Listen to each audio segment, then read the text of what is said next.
First, we perform this multiplication, 1 over 2 times 2, this 2 and this 2 cancel each other out, and only 1 remains.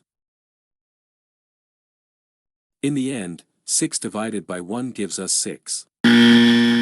But this answer is not correct because we did not follow one of the most important rules in mathematics called the order of operations. The order of operations tells us that when we face a mathematical expression, we cannot start solving it from anywhere we like. Instead, we must follow a specific order called the correct order of operations. The correct order of operations is known by a short acronym called PEMDAS. P stands for parentheses. E stands for exponents and roots. M stands for multiplication. D stands for division. A stands for addition. And S stands for subtraction. According to PEMDAS, in any mathematical expression, we first calculate parentheses, then exponents and roots, then multiplication and division, and finally addition and subtraction. Remember that multiplication and division have equal priority.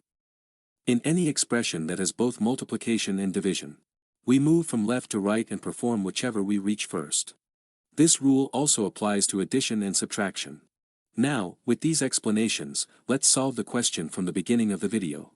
But before solving it, please like the video and subscribe to the channel, and if you have any questions, ask them in the comments.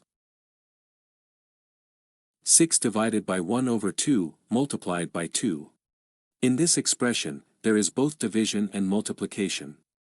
According to PEMDAS, multiplication and division have equal priority, so we move from left to right and perform whichever operation we encounter first. In this expression, if we move from left to right, we reach division first, so we perform the division first and then the multiplication. To solve this part, we use the KCF rule.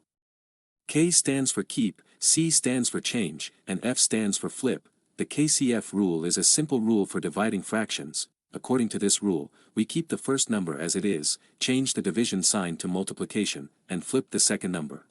According to the KCF rule, we keep 6 as it is, division changes to multiplication, and we flip 1 over 2, 6 multiplied by 2 gives us 12, in the end, we must calculate 12 multiplied by 2, which gives us the final answer of 24. Thank you for watching this video.